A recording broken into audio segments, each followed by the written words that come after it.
Hey everyone, welcome. Welcome to those on YouTube. I'm doing this on Facebook, so if you want to zip ahead a little bit while I wait for people and welcome them, feel free to do so. We are going to talk about quantum reality today and challenging our paradigms which increase our spirituality. So let me know, say hi when you get on, and I love what I'm teaching about. I'm going to make a little bit of small talk, which I'm not really good at. I kind of want to get right into this message. But before that, I just want to say hi and tell me I forget where, I know where a lot of people are listening from, but I don't know where some of you are listening from. And I just wanted to know, I'm in the California coast, Monterey, out there. Hey, Leslie. Hey, Pris. It's been a really, really good week. And I want to make it understandable for you today. I love what I'm studying, and I'm going to make it understandable so you're going to be able to apply it to your life. I feel such a change in how I'm approaching things. So just, hey, Rita, so stay on, and I'm going to tell you about this journey that I'm going to take until the end of the year, and you can join. And remember, it is a journey. So I want to thank you for those that join on YouTube, and I want to thank you for those that are going to join on the replay. And I hope you're having a good day. It is beautiful. This is my favorite time of the year, as I always say.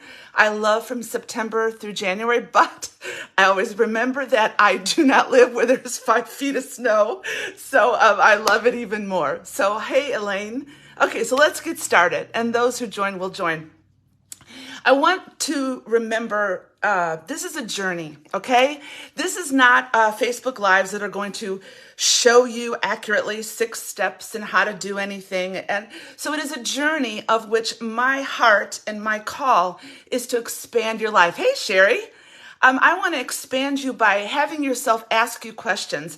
And I feel so in sync with my purpose now. After Lisa did that astrological reading, it was just the right time. And I want to tell you, for those of you listening, I'm going to do a Facebook Live in a couple of weeks with Lisa. And we're going to talk authentic and truly about our journeys and why we love what we're doing. And you're going to enjoy it. It's going to be a really good time on November 11th. So these Facebook Lives, they're a journey. So there's no beginning, there's no end. We're going to walk this together, and we're all going to expand in unique and individual ways. And that is my call. My call is never to get people to arrive somewhere with a set plan. And my call is never to leave people where they are stranded in their devaluation, in their doubt, in their anxiety, in their fear. My call is to lovingly challenge you. And when you tell me what you're not, I'm going to tell you what you are. Why? Because I've always known what I'm not. You live your life in rejection and fear and everything. It's time to rise up. So this is a journey, and you're going to love the next few months because I'm going to bring you into a deeper understanding of quantum rather than throwing the word around just to attract people. I'm going to tell you why those scientific principles will expand and challenge your spirituality on every single level. So we're not arriving at a destination. There's no there. We're standing in the midst of an exploration of ourselves. And we're going to use science integrating with spirituality to do it. So in the future, I'm going to take topics like entanglement and oneness. How about the power of meditation? How about superposition? Well, it seems to me when quantum physicists talk about superposition, it's kind of like when Jesus was talking about you're in the world, but not of the world. So I'm seeing everything allegorically, and most scientists would probably not agree with me, but they'll get this sooner or later because they avoid talking about spiritual things, which they really shouldn't. We're going to talk about the power of observation. Just not talk about it. What does it mean? Is it true? Can you change your reality? Do you get everything you want? No, you don't, but you can shift the atmosphere around you to have the most authentic, true life that you can ever have. So all these spiritual realities have changed my life, flow from quantum. Why is that? Well, because I was so stuck in religion that I followed a certain narrative. And within me, I knew that I had to seek a path that was going to expand my spirituality. And coming from a science and math background, I embrace individuality. That's why in 2 weeks, when Lisa Brown and I do a Facebook Live, she's going to share with you how she found her identity in the passion of astrology. I found my identity in the passion of quantum, but we're both helping people rewrite the script of their life so that you know who you are. So today and the upcoming lives, we're going to picture ourselves standing on a new foundation in a wide open field. This is where we are. We're not proclaiming to know everything, but what we do want to know is who we are. You want to know through your consciousness how to manifest into this realm, into this earth, and I just want to be me. And as we walk alongside one another, creativity flourishes, authenticity brings great joy, and it brings great freedom. So let me start with teaching you about something I learned this week that it blew me away. In fact, it was like mind-blowing to me because the call on my life is to connect the dots. So a lot of times I have to start reading in a certain direction, not knowing why I'm going that way. Have you ever been there? I would advise you that this is the way life is taking many of us. Don't deny that the way you're going, if it's not producing automatic results in that way that you're going, when it resonates with your heart, suddenly you're going to have this aha moment, like, that's why I'm reading this stuff. Well, that happened to me, and I'm going to show you how. When I called this changing paradigms and how to think within quantum realities, let me share with you what a paradigm is. A paradigm, it's a perspective. It's how we view the world. It's a new set of ideas. In the Greek, it means to show, and in the English, it means it presents an example or a new pattern. So how in some ways have our paradigms been shifted? Well, you're looking at one right now. The iPhone has shifted everything about our lives, both positive and negative. How we communicate, how we share things, how we interact, how we shop. It was a major paradigm shift from what we knew life to be. What is a paradigm shift occurring in your life right now? Because a paradigm shift will enable you to see new things in this field in which we're standing. If you come into this field and you're still wanting to observe the things you're comfortable with, you're not going to understand what I'm saying. So open your heart to new things. Even if you don't understand them, you will get that aha moment. How else are paradigms shifting? Well, the world is shifting. It appears to me it's in chaos. So I'm not buying into the narrative. I'm seeking peace and joy within myself and arising in consciousness to know that I create the energy reality around me. I don't even know if I knew what that meant 10 years ago. So in order to progress in this reality, I started studying what I love, which is science and math and sacred geometry. So this paradigm is shifting, is we're in this field, and I'm going to propose to you some new ways to think. You don't have to take them. You don't have to accept them. But I would ask that if it challenges you, you bring it home to yourself and you think about it. You may grasp one thing of what I'm saying, or you may grasp many. That's irrelevant to me. My job is to just help you know that you're brilliant and to rise in that. So let me start with this. Now I'm going to be like a science teacher in high school. I'm going to make it really easy for you. And so I just want you to open up, breathe, and say, even though I don't like math and I don't like science, she's going to make this understandable to me. Let's go back in time. Let's talk about classical physics. Why is she talking about this, and why does it have to do with my spirituality? Let me show you. In classical physics, this is looking at the macroscopic world, gravity, what's going on. If I throw a ball, why does it fall? The trajectory of how a plane goes in the sky, how planets move, how the earth and the moon rotates around the earth and the earth rotates around the sun and whatever. It is on a macroscopic level, and it had a beginning. There was this guy, and his name is René Descartes, and he was a creative mathematician, a scientific thinker, and a philosopher. And yes, I spend my time reading this stuff. So this makes me a bit quirky. But what did he believe? Why was he important? Well, he believed that the Renaissance started because he believed, oh my God, God is so boring. And he actually believed that he was challenging the ideas accepted on the basis of tradition, as well as those notions circulated by the church without any factual basis. He believed that everything that was happening, the church was attributing to God or gods, like a whim. God's coming back. Jesus is coming back. And he looked at it. He says, I don't want to listen to this BS anymore. So he started thinking philosophically, and he put the universe outside of himself and said, this is just a robotic mechanism, and the universe is going on without me. I'm not going to listen to that. Well, quantum is going to show that that's not true, but his ideas permeate at the time of a separation of church and state. It was a separation of church from science. It was a separation of spirituality from science. And Descartes just believed everything's separate. You're not entangled with the universe. You have no control over what's happening. So let's just live life. Well, then along comes Isaac Newton, and he discovered the natural laws. So he created mathematical models, and he created that they had unprecedented power, and they expanded our idea to understand things. It showed us how things operated. You know, gravity was something you can see on the microscopic level, our cells, who we were. But then suddenly something happened in the 1920s, I believe. And suddenly there was something that kind of oozed its way in, and it was called quantum.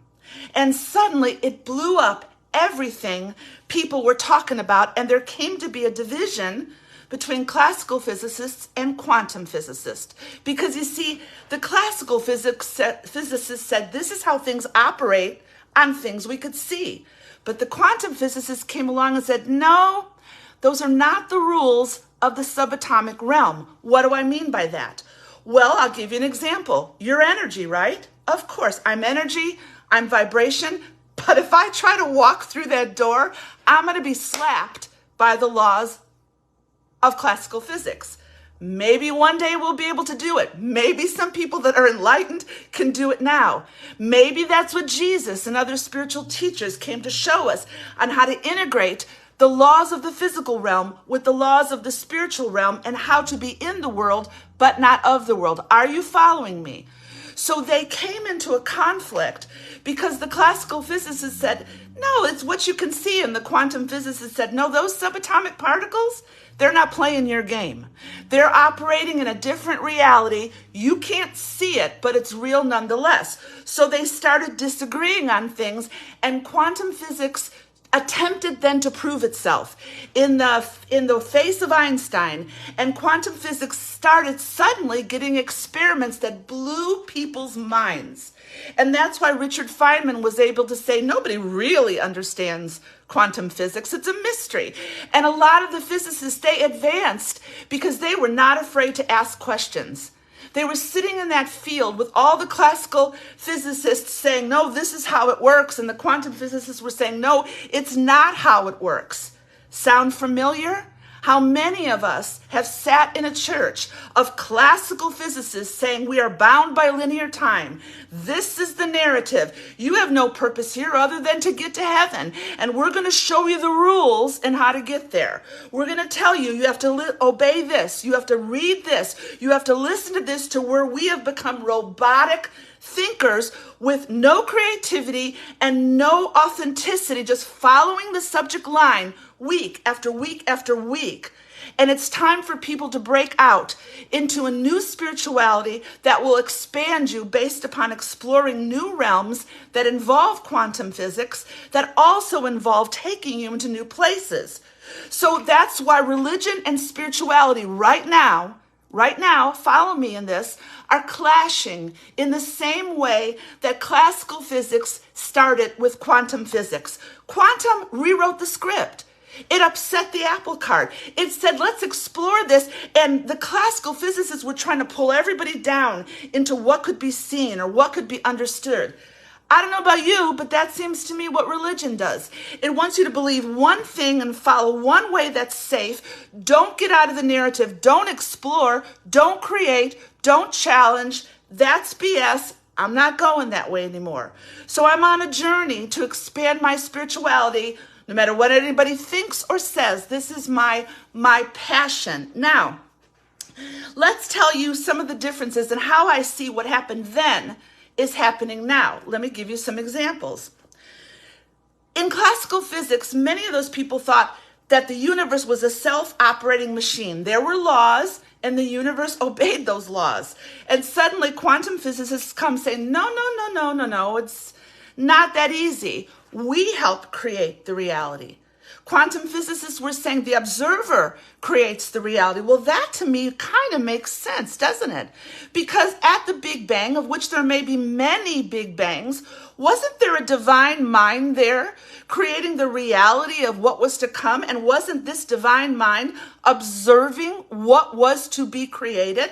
Were you not in that divine mind present at that time? So are you not also observing the creativity that was in you as an observer to create your reality around you? You are not just a player in a script. You're writing the script of your own life, and you're doing it by your perception and how you observe. Now, remember, I'm throwing out a lot of ideas today. We're going to get very clear in the coming weeks. So classical physics fighting quantum physics is religion fighting spirituality, saying, don't worry, we'll tell you what to believe. No, just sit still. There's a rapture coming. Jesus is going to take you out of it. You don't have to worry. Just pray enough, plead enough. The end times are here. Just relax. You're not going to face anything. And the spiritual realities are saying, no. I can change this planet by my rising in consciousness. I can be the love that is going out in the energy to not follow the narrative, to rise in consciousness and to resist the illusion that is being played out on the world stage. I'm not going anywhere. In fact, I am immortal and I am divine, placed in this point in time to change things. It's two very different views. The one view is a lockdown. Stay within your belief system. The other view is an expansion into arenas that you have not yet explored. But there's more. The classical idea of religion, like quantum physics, abides by the simulation. Okay, so I've spoken about this in the last 2 Facebook Lives. There are rules. You want to be saved, you go to an altar. Folks, that's ignorance that lacks any measure of critical thinking. It is just sheer ignorance. That's all I'm going to say. Whereas spirituality says, no, you can create an entirely new way of looking at the world because you have an energy reality that brought you here in time. You are in the world, not of the world. You have a chakra energy system as well as an aura of energy that is scientifically proved that when it resonates with other people, it increases. When you're relying on your heart coherence to flow in the direction of how you're supposed to manifest in this earth, you will see things come to pass. That's quite different than sitting in a pew week after week after week, being told what to think and how to think. Leave it, folks, leave it. So here's another thing. Classical physicists and scientists in general, they want to keep consciousness out of the topic. They want to find what's called this theory of everything, okay? They want this ultimate math equation. And according to Robert Lanza and biocentrism, he says that if you're entering a room where scientists are talking, they will either totally overlook consciousness, pretending that it doesn't exist, or they won't say anything about it at all because they think it's woo-woo or they think it's like metaphysical and they just want the facts. Give me the facts. That's what they want. Don't mess with consciousness. Well, when Robert Lanza wrote this book on biocentrism, he said, no, that's not it. Consciousness plays an integral part of observing and our creating in this reality. And we'll talk about that in the weeks to come. So consciousness also helps us hear the voice of God within. It helps us manifest from the quantum field why we are here on this earth to be creative. When was the last time I ever sat in a service where no one but one person got up, never let the spirit flow, never changed projections, was always like, don't ask, don't think, just listen, and then obey the narrative. But yes, my consciousness is saying, but there's more than this. There's more creativity in this. There's more expansion in this. I don't see things like you see things. I cannot enter your consciousness, and you're telling me to enter a belief system that is contrary to what I believe, which is freedom. We'll talk about that in the weeks to come. So the model of government, the model of education in putting forth robotic children, the model of the church, it's changing, and in my opinion, it has to go. Now, what's going to take its place? I don't know. That depends on us. That depends on us. We're standing at a crossroads where we're either going to follow the narrative of control, or we're going to create a new planet and a new earth. If you think this is too spiritual, then this message is not for you. Go sit in the pew, go listen and obey the rules. I'm not going to. My consciousness and my energy will affect everywhere I go. I will have synchronicities presented to me where people stop to talk to me. For what reason? I've had this happen 3 times. Consciousness is integral. It is the essence of the universe. It is what we flow through to manifest in this material realm. We'll talk about that in the weeks to come. Quantum physics is not spooky, not weird. It's just different. Well, so is spirituality. It's not that I've abandoned my belief of who Jesus was. I've added him to a list of other ancient spiritual traditions like the Kabbalion and the Kabbalah and certain Buddhist practices, because I do not believe he is the only way to understand God. So if religion would just kind of accept that, but they're not. They're locking people down. So I've opted to go the realm of what's happening on the subatomic level in me. What's happening in my heart? What's happening in my mind? They're not telling me. They're telling me what to think, but I have a creative aspect of my mind. So those systems have to go, and what's going to take its place? I don't know yet, because we're in the midst of everything. All I know is that whatever, I will never follow the narrative of control, of fear, or what the money says, or what medicine they think I should take. Everything. We are returning to a more organic existence. Some people call it the prime reality. The reason God creates this earth and this planet as it is. We are opting out of the simulation, and religion is still in the simulation, as I've been telling you for weeks. Are you ready, or are you fearful? Maybe you're fearful of what people would think. That's the joy of being in your 60s, almost 70. You just don't give a crap. And it's not anger that I don't give a crap. What are they going to do to me? No one's going to tell me what to think or how to believe. I'm going to believe and explore and take out what isn't necessary and add what is. So let me give you some things about quantum that we'll talk about in the weeks to come. I'm going to make it clear for you to show you why you are in time for such a time as this. There is something called the Goldilocks effect. Have you heard it? Well, what it is, it's a rare earth hypothesis. And the principle is that a planet must be neither too far away nor too close to a star to support life, while either extreme would result in a planet incapable of supporting life. Think about that for a minute.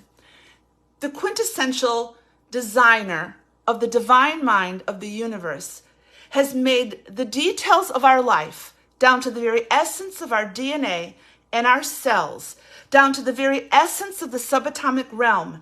Everything is moving and flowing in a grand design to support life as we know it right now, being in the world, not of the world. Do you even have any questions as to why you're here? What do you think? You're an accident? If the design of the stars and the planets and the oceans and the animals and the forests and nature and the cells and the DNA, why would then you be a mistake? Do you not know that you're in time in the intricacy? If on the macroscopic level everything has been designed, follow me. On the macroscopic level, if everything has been designed intricately within the universe to support life, I believe here, as well as on other planets, then why do you not believe that you are part of this creative flow in such a time as this. You are brilliant. You are not a mistake. You are not here for a mistake. You are intricately designed to be in this world, in your humanity, flowing in your divinity. There is nothing that can be contested about that. If I look up at the beauty of the universe and see the stars, I read somewhere that if you took a grain of sand and you put it up, and let's say you held a grain of sand on your finger and you put it up, if what blocked that grain of sand behind it would be 10,000 galaxies that you could not see. Do you feel so insignificant when I say that? Or do you see that you are empowered within God, within the divine mind to flow beautifully? What are you waiting for? Do you think that nature has more power than you? The earth has more power than you? The universe has more power than you? Do you think you have a consciousness? What are you waiting for? Why aren't you being still and seeing what God has for you to create while you're in this world, in this grand experience? Number 2, oneness. Quantum clearly shows us that the universe is entangled. We'll talk about the exact science of it in the days ahead. You can't debate it. Einstein tried to debate it, and experiment after experiment showed us that everything is connected. There is no division. Everything is one. Someone the other day on a post said, oh, this oneness thing, it's just another spiritual following. No, really? Oneness, entanglement, is the very essence of the universe. God does not, the divine mind does not split things into separate realities. There are separate realities moving, alternate realities moving in the whole, but they are all part of the all of which we are experiencing. You are one with everything and everybody in the universe and on this planet. Now, how will this shift your thinking? I'm not even going to go to what's happening in the earth right now. That is such a controlled narrative, it's not funny. That is ultimate division on every level, on every side. You are one and cannot justify. Now, that doesn't mean you compromise or don't confront or don't challenge evil, which there is in this earth today. There is. You know, a lot of these New Agers like to bliss out on the energy. It's all love and light. Folks, there's evil in the world. I'm not going to call it demonic or that term, but ancient wisdom shows us that there is an energy that moves through people. That's a whole nother course of study. But what about you? What about you? Are you going to be an agent of peace without compromise? Are you going to do what you're called to do without wondering what people are going to think about you? Are you going to be an agent of change? Are you going to be an agent of movement? Are you going to be an agent of love in all ways, at all times? Knowing that you're observing accurately, you're not unaware of things, but oneness is so powerful. That's why if I read nothing else in the Bible, the one statement that Jesus said is, I and the Father are one. Heart coherence proves to us that there is more resonance and electricity and power in the heart than there ever will be in the mind. That is what Jesus meant. You don't hear the Father in the mind as much as the Father is resonant within you in the heart. You get the ideas. And that oneness, it takes away your fear. It takes away your need to confront. It takes away argumentative debates. It takes away everything to the point where you are just flowing in the reality. We'll go into more detail in the days ahead. A few more things. Consciousness and its true meaning challenges us. We throw the word around, and nobody really can define it. Physicists and scientists stay away from it. Metaphysicists, even when you really listen, what is consciousness? Well, it's self-awareness, it's perceiving. But I had this thought the other day that I am not in anyone else's consciousness. And let me blow your mind a little, because I'm throwing it all out today. Hugh Everett has this thing called the many worlds theory, which says that even as I sit here with my choices, there are many different realities around me, like the branches of a tree that I just moved down one branch, but there's all these different realities of possibility. So do I access those through my consciousness? Does my consciousness in my self-awareness choose something? But what if I'm sitting next to you, Leslie, and you choose something else? Is my consciousness your consciousness? No, you're perceiving. It's like you're looking at things your way. You're looking at things this way. I'm looking at things my way. And yet we are all one, and we are perceiving things through the essence of our consciousness. And in my concern, as long as it is moving in the energy and the power of love, there will be no division in that, even if you are not anywhere near what I'm doing. But as we all come together in a collective conscious, bringing our creative abilities in this collective consciousness, we're going to expand, because you have what I don't have, I have what you don't have, and that is where we accept it. So consciousness, it's kind of hard to describe, and yet many of the quantum physicists said it was the essence of the universe. Max Planck, after years of studying in the 20s, came to the conclusion, you know what? Behind all this is a divine mind. And matter, as we see it, is coming out of consciousness. Because the consciousness, if we call it the all, call it God, call it divine source, it is the essence of everything, on which we are like the waves of the ocean in the ocean. And this consciousness is flowing within our life, within a self-awareness. And yet we can be manipulated and controlled to move at a very lower level of vibration, other than expanding and evolving in a higher consciousness. What does that mean to me? It means that if I want to rise in consciousness, if I want to activate my pineal gland, because we'll talk about that in the days ahead, if I want to turn it on, and I want to be more intuitive than I am, and more aware and more discerning, with greater wisdom to forego the narrative, then I'm going to do it in being still and know. I'm going to meditate, and I'm going to quiet down, which I do try to meditate at least once a day. And when I go into times of meditation, I am learning, along with many of you, to still down, and I change the vibration around me, and I just become almost no thing. Even though my mind may be full of things, I just be still and I know. And when I come out of those times, there is a peace and an energy that resonates off of me, and a direction and a flow. It's all of a sudden that the more I meditate, for me personally, the greater my ability to seek peace, the greater my ability to see clarity. I'm throwing out a lot of stuff today, people. What about the power of observation? Well, that's a quantum principle. We'll talk about that in the days ahead. And that goes back, little science teaching. There's something called a wave function. Everything's energy, right? And what classical physics says is what you see is what matters. But quantum says, yeah, but in the quantum field, a wave is neither a wave or a particle. It's what's called superposition. It's both. How do you even reconcile that in your mind? What do you mean both? It's both. It's neither a wave nor a particle until it's observed, and it's been done through scientific experiments. Now, how do I look at that from a spiritual point of view? What am I? If I'm in the field, if I pass over, I don't die, because there's no such thing as death. I can't cease to be.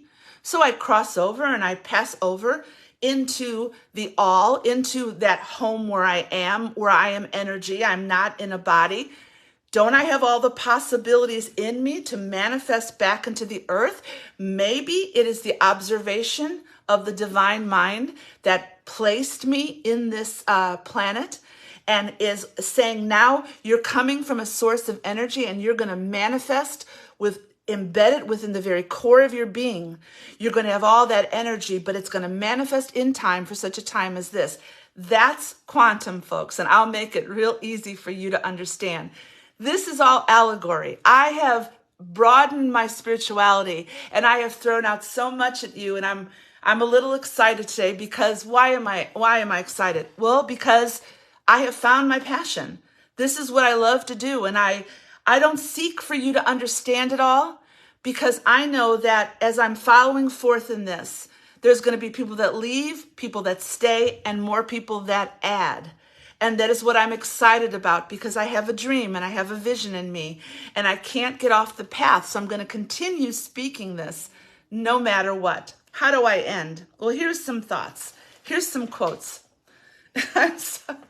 You know, let me say something. This is too funny. You know, so Roberto and I have a relationship, and I was laughing the other day. You ladies might laugh at this.